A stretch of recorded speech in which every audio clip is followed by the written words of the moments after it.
Hello, Sagittarius, Sun, Moon, Rising, and Venus signs. Kamusta kayo? Sana po ay nasa mabuti kayong kalagayan.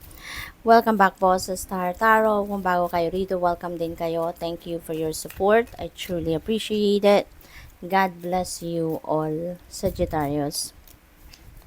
Pauna mensahe ninyo, Unicorn. Ayan, use your intuition to make beneficial changes. Okay?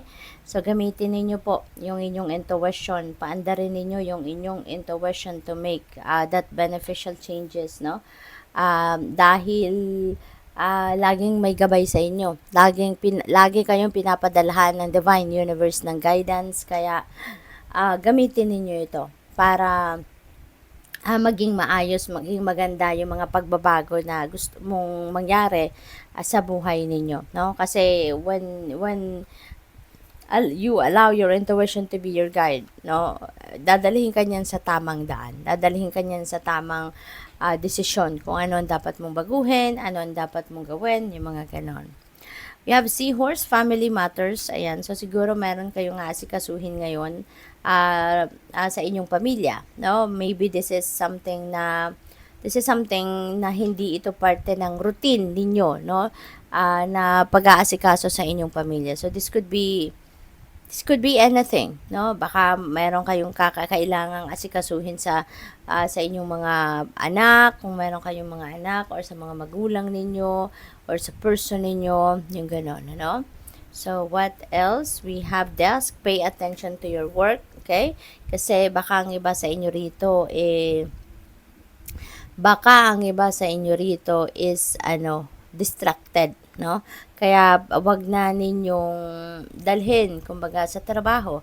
Kung ano man ang kunyari may mga pinoproblema kayo, wag na ninyong dalhin 'yon sa trabaho. Leave it, no, sa bahay para makapag-focus kayo sa inyong trabaho. Otherwise, 'di ba? Baka kung distracted kayo, baka ma-compromise ang inyong work, no? And hindi maganda, lalong-lalo na kung ito yung inyong major source of income, 'di ba? Kung magkamali, ma-compromise, so it's not good. Okay? Kaya pay attention to your work. Focus kayo sa inyong trabaho. What else? We have older woman, dealings or relationship with an older woman. Ayan, so maaring may mga dealings kayo with this older woman, and maybe this is your grandma or baka ito yung nanay mo or baka auntie mo, yung mga ganon, no? So, ayan, pay attention din kayo sa kanya kasi maaaring kailangan niya yung inyong tulong sa ngayon. Okay?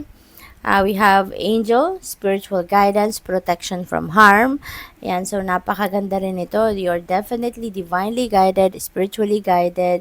'Di ba? May intuition, no? May pinapadala sa inyo mga guidance through your intuition. So, ito rin, sinasabi sa inyo ng angel card na ito, na you are spiritually guided and you are protected from harm. Kaya wala kayong dapat na ikatakot. Okay? What else? We have sun, happiness, and well-being. Wow. So, magiging masaya kayo ngayon, Sagittarius. Maaari, no, na kung ano man ang inaasikaso ninyo rito regarding family matters, baka it will turn out fine.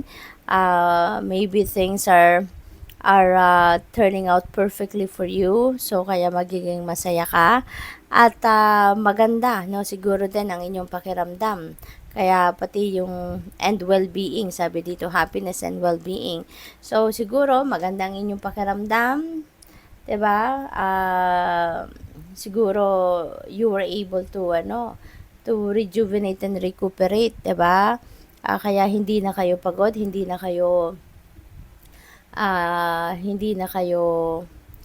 energy drained sa ngayon. Maaaring nakapag-replenish na kayo ng lost energy ninyo. Kaya masaya kayo, masigla ang inyong pangangatawan. We have hot, and you will be playing a different role. Ayan. So, baka may promotion dito, no? Maaaring may ilalagay na kayo sa ibang posisyon sa trabaho. So, you're assuming a different role, or pwede rin naman na hindi ito promotion, pwede rin naman na ililipat lang kayo sa ibang department, lateral movement, no, sa opisina. So, pwedeng ganon din ang ganap dyan, no? Kaya siguro kailangan ninyo na mag-pay attention sa inyong trabaho kasi maiiba yung role ninyo sa ngayon. So, maano ka, mag-a-adjust ka, no? We have peace and harmony. So, napakaganda kasi meron tayong happiness, meron tayong peace and harmony. So, kumbaga, makakaluwag talaga yung inyong pakiramdam.